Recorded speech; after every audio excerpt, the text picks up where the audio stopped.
for voting for Chelsea. Voting for Am I Chelsea. voting? Yeah. Yes, please, that's all. Especially, free by your voting. Yeah. Oh my gosh, then we should all vote. It's free, like yes. Then I want to ask all our kababayans, this is the time. We need to help out our kababayan Chelsea. She's representing us so well. And I know that she is having fun out there. She is getting the best advice that she can. She is having Magandang araw mga kapolitika at welcome back dito sa ating YouTube channel.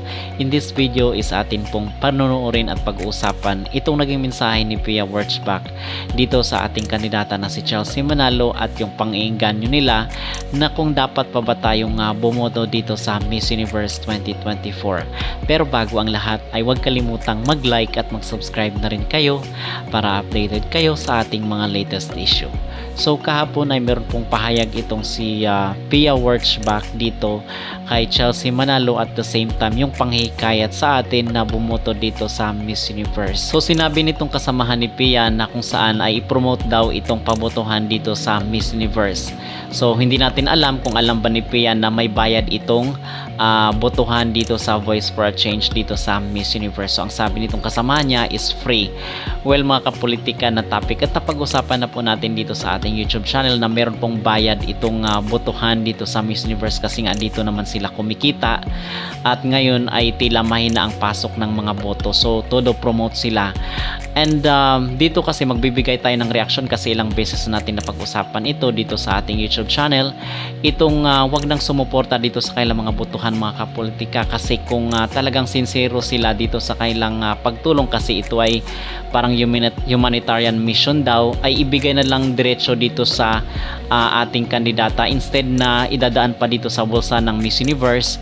And then kakarampot lang po yung ibibigay sa ating kandidata kung sino man yung mananalo, and then yun daw ang itutulong dito sa mga tao. At para sa akin naman mga kapolitika, ang masasabi ko dito at may personal ko na opinion, kung talagang sincero sila ay pwede namang idiretso na lang na ibigay or itulong sa mga tao instead na dadaan pa dito sa bulsa ng Miss Universe. Kasi dito is itong si Pia Wurtzbach pinopromote nga niya ang botohan, and then siya naman pala is parang palaisipan kung nagboboto ba siya or hindi kasi nga hindi nga niya alam na may free at meron rin yung merong bayad. Kasi imagine mo mga kapolitika, 3 votes lang is nasa 200 pesos na yung cost. So ang sinasabi nga ng ilang mga netizen na instead na bumoto daw dito sa Miss Universe ay itulong lang doon dito sa mga kababayan natin na sinalanta ng bagyo, and especially ngayon na meron na namang bagyong paparating. So parang alanganin tayo dito sa mga sinasabi at pang-iinganyo nila mga kapolitika kasi makikita rin naman natin sa mga social media na meron pa rin namang pailan-ilan na bumuboto dito sa Miss Universe. At isa pa, hindi naman po ito ang maging basis or maging guarantee na manalo ang ating manok.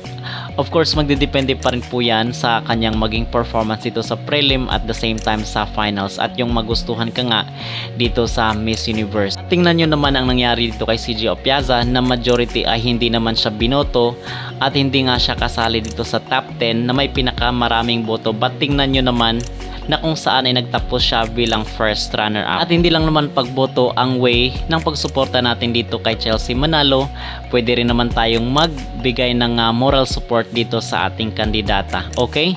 So mga kapolitika, ano ang yung masasabi dito? Agree ba kayo na dapat pang bumoto ang mga Pinoy dito sa kanilang beauty pageant or hindi na? Mag-comment down below at huwag kalimutang mag-like at mag-subscribe na rin kayo para updated kayo sa ating mga latest issue. Miss Philippines, Chelsea Manalo for Miss Universe, and we'll be watching and anticipating her in the upcoming competition. She is already in Mexico, I believe. Yeah. And we're very excited, and I wish her all the best.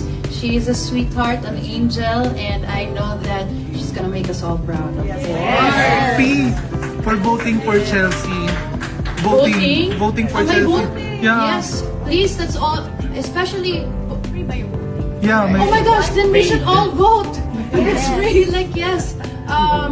Then I want to ask all our kababayans, this is the time. We need to help out our kababayan Chelsea. She's representing us so well. And I know that she is having fun out there. She is getting the best advice that she can. She is having fun. I've had the chance to speak to her and give her some of my advice. And also, pasundot-sundot, like, because I know how busy it is when you're already inside, but just, I know that whatever words of encouragement we can all give her in her comment section or whatever we can to give her support and push for these votes, let's all help her out because we want another Miss Universe, don't we? Of course! Of course! So it's gonna happen. Okay. Thank you. Thank you so much. Thank you.